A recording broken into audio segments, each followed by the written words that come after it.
Hello and welcome to Flippin Through, the internet's #1 Mad Magazine news, review, and interview channel. And today we're flipping through Mad Magazine number 115, released December 1967.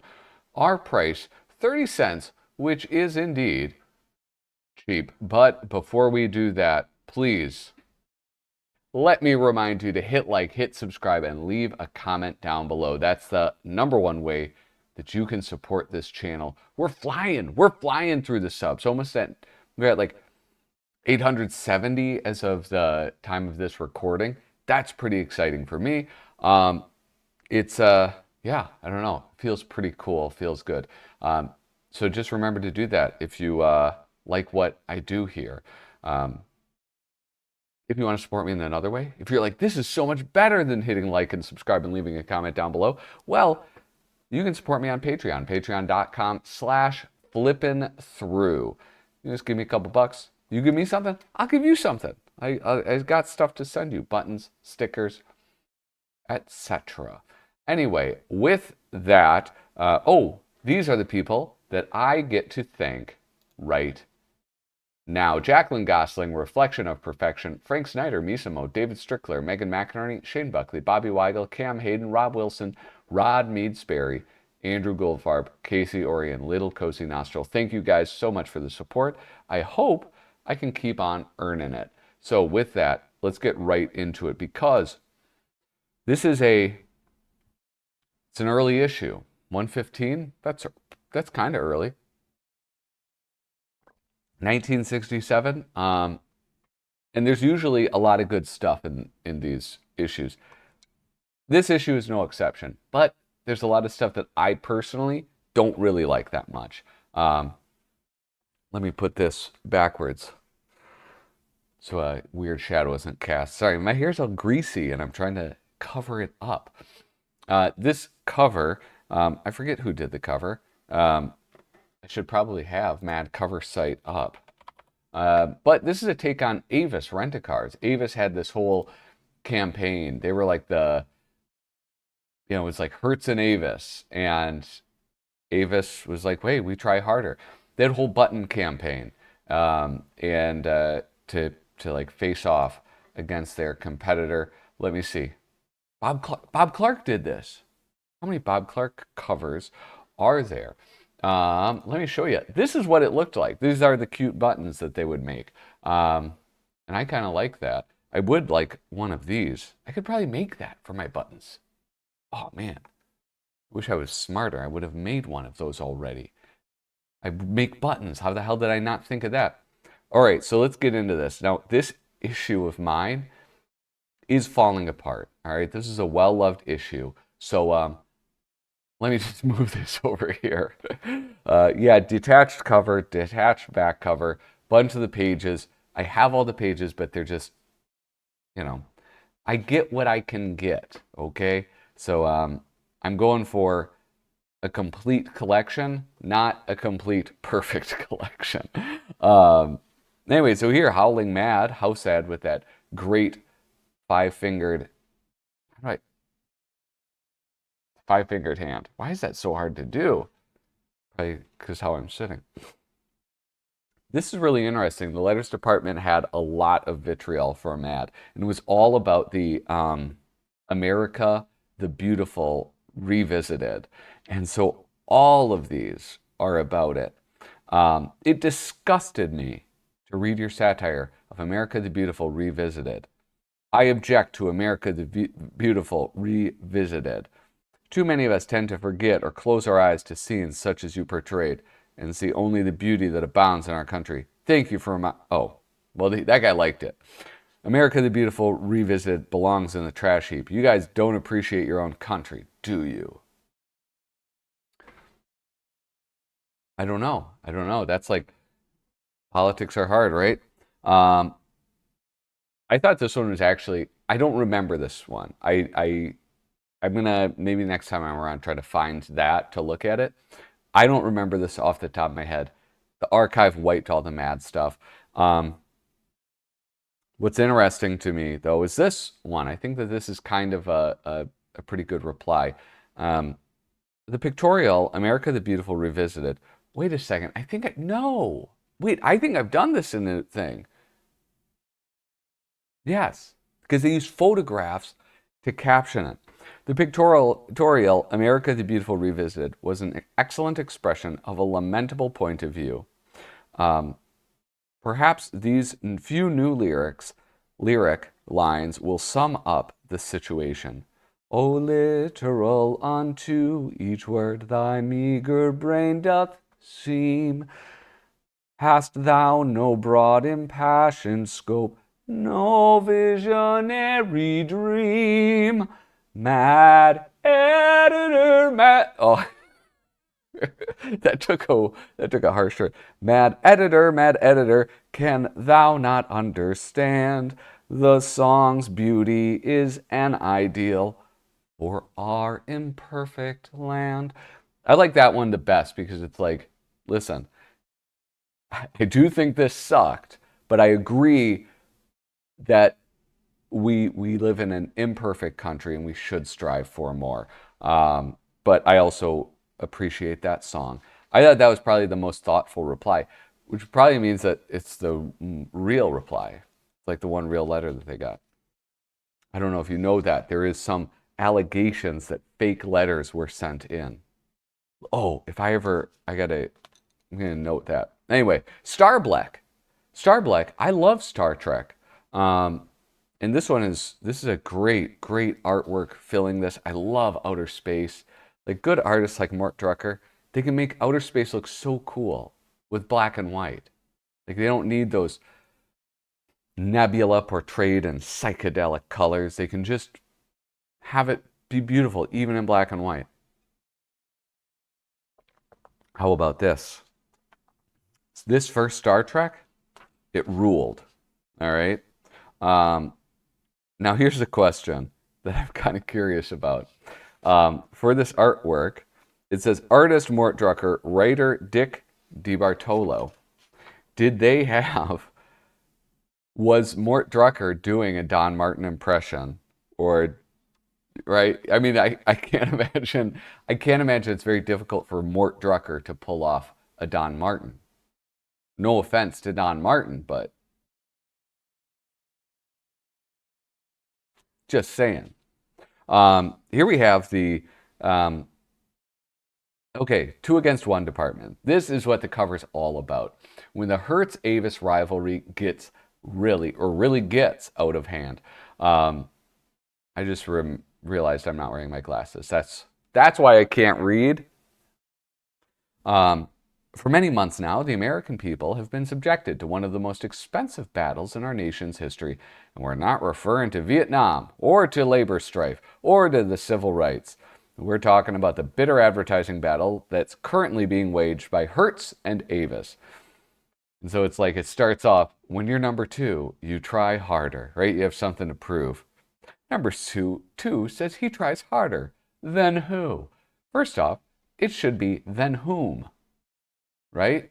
Yeah, I'm almost certain. Why number 1 has to do something about Avis. What a weird, petty thing. Was this like cool?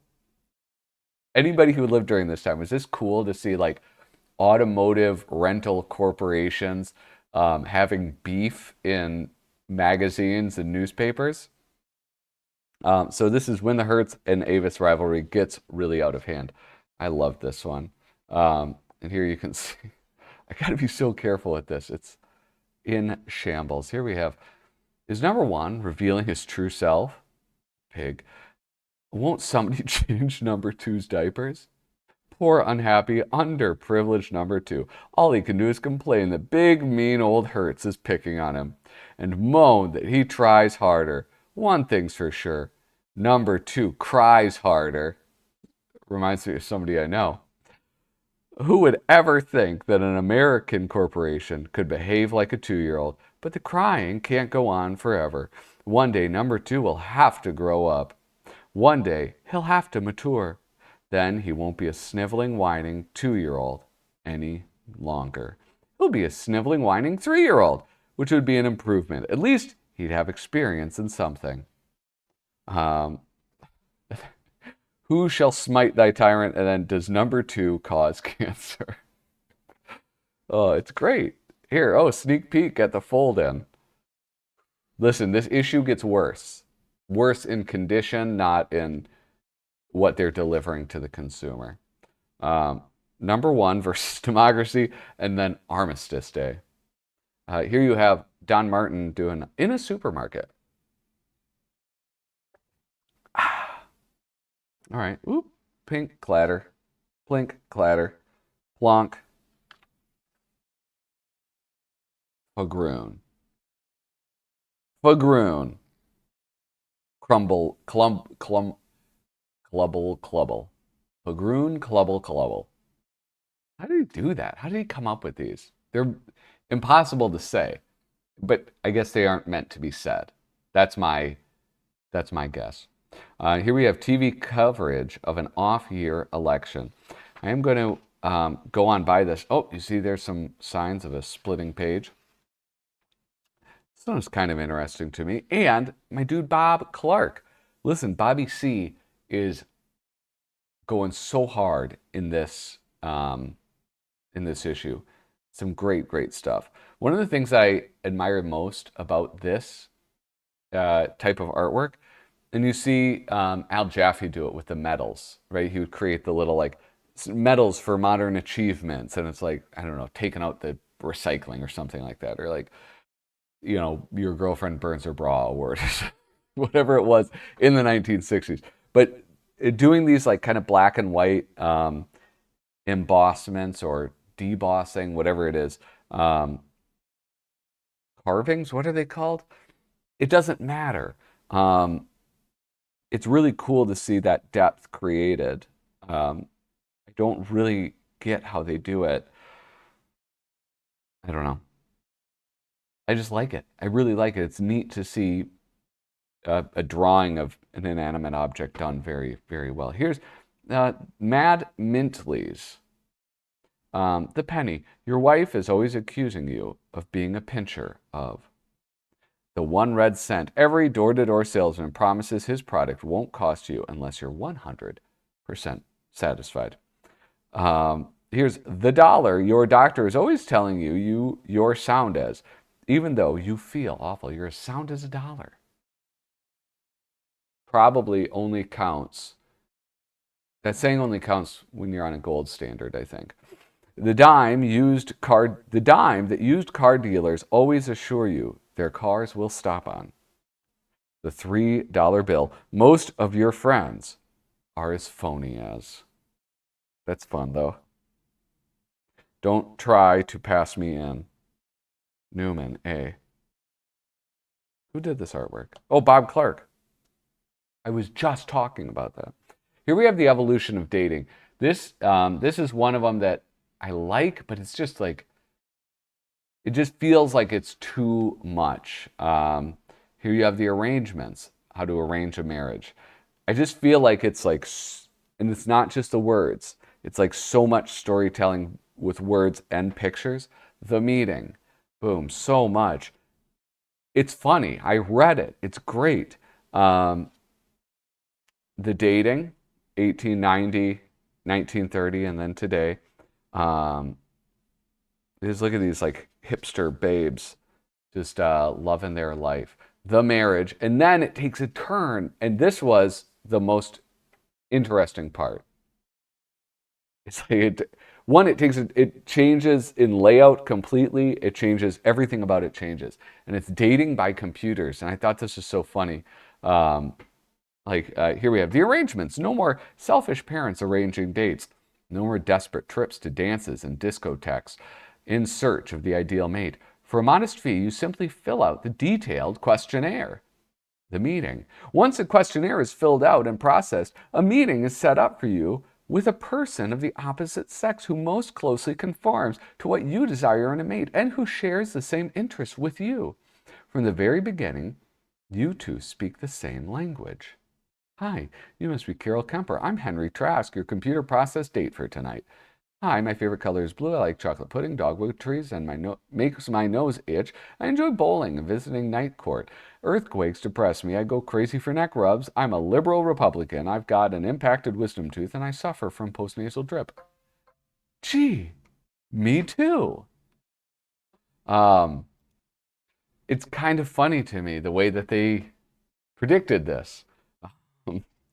And of course, just like all the other couples, they suffer. They suffer from their success. Here are the protest buttons, and this is my man Bob Clark killing it again. The writing is great, but this really, Bob Clark is always a great artist, but his art isn't always equally entertaining to look at. This, Christ, is so much fun. And, I've said it before. I'll say it again. Like, I think that he draws the best babes. All right? I think that's a fact. I don't think anybody could argue that point successfully. Certainly nobody could dissuade me from believing this. It's just, yeah, he just captures such beauty. Really so good at expression. Look at this. You have Atlas. Hercules wears a trust. Here's Atlas holding that globe, or this button, this protest button. Look at his face. And then look at this guy admiring himself in the mirror. Of course, there's Cleopatra and Napoleon. Then, this is like one of my favorite ones. No, it's not. It's not this one. It's actually the devil. I thought it's just so cool. The way he drew him, this, like his arm, the way he's kind of leaning on that pitchfork, like it looks, you've seen it, where it's like people will be like drawn doing something, but it doesn't look like there's any type of weight. It looks like he's kind of really leaning into that. Oh, it's so great. I mean, that's pretty cool too. I love Bob Clark. I want more Bob Clark original artwork. It's so much fun to look at. That's like, I got this one. Bradford Smith was so incredibly generous and gave me this. This is from like a veterans VA American Legion magazine. And it's like, what I need to do is, I need to actually just hang this up somewhere where I can see it and look at it and appreciate it. Because it is just so cool. Anyway, Bob Clark's the man. But let's see, can I actually hang that up? Oh, I gotta get Bradford Smith on again. I should have him on a live stream. Anyway, and these buttons are cool. This is another thing that is just, I was so excited to see. This is a portfolio of MAD blooming idiosyncrasies. And this is one of those lovely, rare moments in MAD magazine where Antonio Prohías is creating something that's not Spy versus Spy. And it's just so much fun to see. I love Spy versus Spy. You love Spy versus Spy, I'm sure. But it's neat to see something different. I think what I like about it, because I've said this about other artists. I've said this about Tom Richmond. Tom Richmond, it's really great to see the movie parodies, but I really like when he does other things. The reason is, like, it reminds me of how great of an artist these people are, like, and how entertaining it is to like look at and admire their work. I'm so used to seeing Spy versus Spy, and I love it, obviously, but it's like, I don't know if you guys ever do this, where it's like you have something and you take it for granted, and then you see something like this, and it's like, oh yeah, that's right, this dude rules, and he's got, like, I don't know, all of these are just so much fun. I hope you read and looked at all of them. Here's the second page of it. Hypocrisy. This one is the one that I don't totally understand. Anxiety, introspection. I love that. Flirtation. Even things like this, his little bees and stuff. They're just so much fun. Introversion. Oh, it's so cool. Now this is another one of those things that was really popular in the 60s MAD. I don't know. Just the wrong generation, I think. I have a hard time with the magazine parodies. Um, I don't know. They're just not that entertaining to me. Um, if you want to pause and admire it, please do that. Um, but I can't just like breeze through everything. So let's talk about the lighter side of young marrieds. Um, yeah, like I don't want to like slide this around because I'm just afraid I'm going to keep losing more and more pages. So squint, maybe that'll help. You can see it without me zooming in. Um, I now pronounce you man and wife. Darling, we turn right here. Uh-oh, the first decision of our marriage, and she just made it. I better assert myself here and now, or else she'll always be the boss. No, dear. We turn left here. Uh-oh, he's putting up a fight. We'll see about that. What happens in the next moment will determine which way the rest of our marriage goes from now on. They walk away from each other. That's not good. How about this? Oh, look at it. It's Woody Allen. It makes me sick when I think of all the wonderful men that were chasing after me, and I had to marry a lemon like you. Oh, this is like Woody Allen. Um, Take Gerald Murdoch, for instance, a fine, upstanding, ambitious, handsome, thoughtful person. If only you were like him. Oh, how I wish I married Gerald Murdoch instead of you. See, that reminds me, I met Gerald Murdoch's wife the other day. She wishes you married him instead of me, too. Ooh, that cuts so many ways. Whoa, did I just get entertained by lighter side of? That's crazy. Here's Max Brandel, and listen. I know what you're thinking. You're probably thinking that I'm going to have some smart aleck thing to say about captioned photographs. Well, I don't, because these photographs aren't captioned. These photos are titled, and it's a difference. And also, Max Brandel did it, and I like him. Mads, here we go. So you may fully understand the language of our times. Here's Mads Pictorial Political Dictionary. Automation. What are those? Slot machines? Um, Air pollution. Those are TV antennas? Yeah. Water conservation. All the drunks bellied up to the bar. Brinksmanship. Like I know what I'm looking at here, but I don't know what I'm looking at here. Does that make sense? Here you go. Peaceful coexistence. Um, Escalation. Shortening those skirts. Population explosion. That's Robert Kennedy, right? Which one's RFK Jr.? Which one's RFK? I'm sorry. It's disrespectful, but he's a public figure. It's okay. And here is the credibility gap. Lovely. Here's something you don't know about me. I love Formula One. It's amazing. This is Grand Prix, and it was who was it? I forget the guy in it. But anyway, it's a famous guy. Um, Christ, I was just thinking about this. Gee, anyway, it doesn't matter. It's like one of the greatest racing movies of all time because um, they had the actors like actually driving these cars and they would mount them on the hoods of the cars so you'd get these really, really cool angles. The crashes were crazy. I feel like I watching it, I was like, that guy looks really truly injured.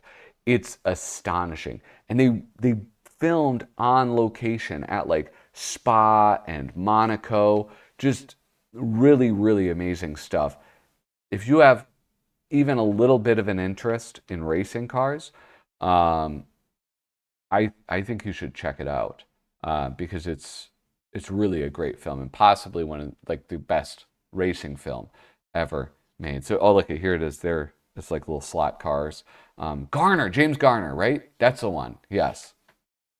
There we go. This is that tipped me off. But really, it's fantastic. Check it out. But is it that well known? Is it one of those that's like, some people will look at this and be like, what? Why would they do this? I think for certain people, this is the film. Here we have another Bobby Clark. That's right. Mad's Modern, Believe It or Nuts. Artist Bob Clark. Writer Arnie Kogan. Sandy Glopslinger, a bearded Greenwich Village intellectual who wears dirty white sneakers, horn-rimmed glasses, and blue jeans, has participated in every protest march and rally held there, and yet has never burned a draft card. That's because Sandy Glopslinger is a girl. She did, however, set fire to her beard once in protest. Contrary to popular belief, Italian men do not pinch American women only on the via vento. They pinch them all over. All right, you guys. Here's a. Isn't that Yul Brynner behind those Finster glints? No, it's a cheap imitation of Yul Brynner behind those cheap imitations of good sunglasses. You guys, remember, please hit like, hit subscribe, leave a comment down below. Best way to support the channel. Thank you so much for watching. Toodaloo.